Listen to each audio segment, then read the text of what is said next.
dumako naman tayo sa isa. Di ba, may isang pamahiin daw kasi na pag malaki yung tenga mo, mahaba daw ang buhay mo. So, alamin natin yan dito sa Pamaliwanag.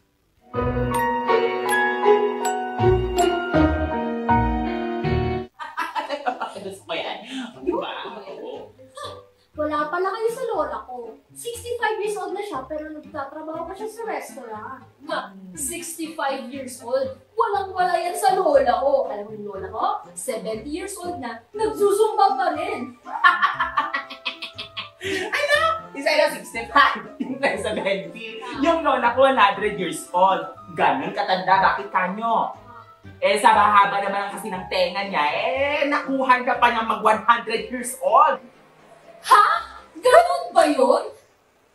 Sa kanto, inuman o family reunion.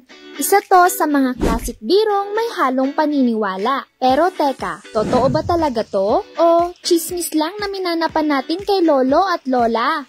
Saan galing ang paniniwala? Sa kultura natin, matagal nang sinasabi, ang taong malaki ang tenga, mahaba ang buhay. Kaya minsan may nagbibiro pa ng, uy, pahaba ka na kasi ng tenga mo para humaba rin buhay mo. Naku. Pero anong sabi ng science? Ayon sa pag-aaral, walang scientific evidence na nagsasabing may connection ang laki ng tenga sa haba ng buhay. Oo, lumalaki ang tenga habang tumatanda tayo, pero hindi dahil sa long life powers. Ang dahilan? Gravity, natural collagen loss, at ang pagluwag ng cartilage sa katawan. Wait, ano ang cartilage? Ang cartilage ay yung flexible na tissue sa tenga, ilong at ibang bahagi ng katawan. Habang tumatanda, nawawala ang elasticity nito, kaya ang tenga unti-unting humahaba o bumababa.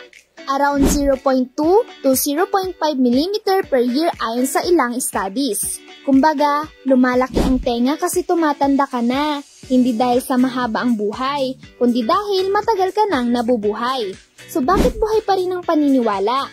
Simple lang, sa mga matatanda, malaki talaga madalas ang tenga at dahil madalas sila ay may karanasan, may wisdom, matagal nang nabubuhay. Pero again, correlation is not causation.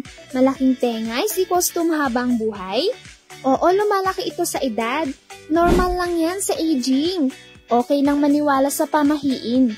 Basta back up ng facts. So, ano ang sikreto sa long life? Hindi yan sa laki ng tenga, kundi sa healthy lifestyle, balanced diet, regular check-ups, at syempre, tamang kaalaman. Kaya pag may nagsabing ang laki ng tenga mo ang haba siguro ng buhay mo, smile ka lang at sabihin, ay oo, kaya dapat healthy rin ang choices ko para sabayan yan. Wala kayo sa lola ko. Lola ko kasi. Wag na. Ayan.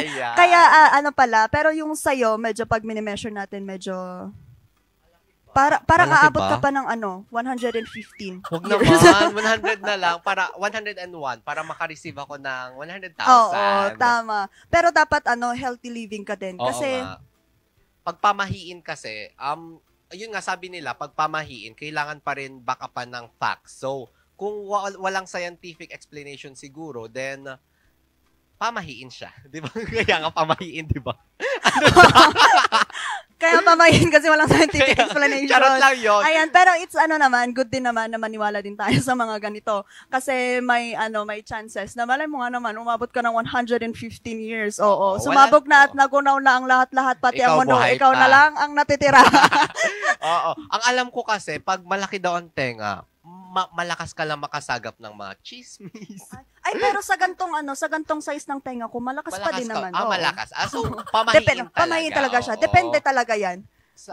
Pero nai-stretch daw yung mga tenga natin dahil daw sa cartilage. Kaya lumalaki yung tenga natin or sa gravity.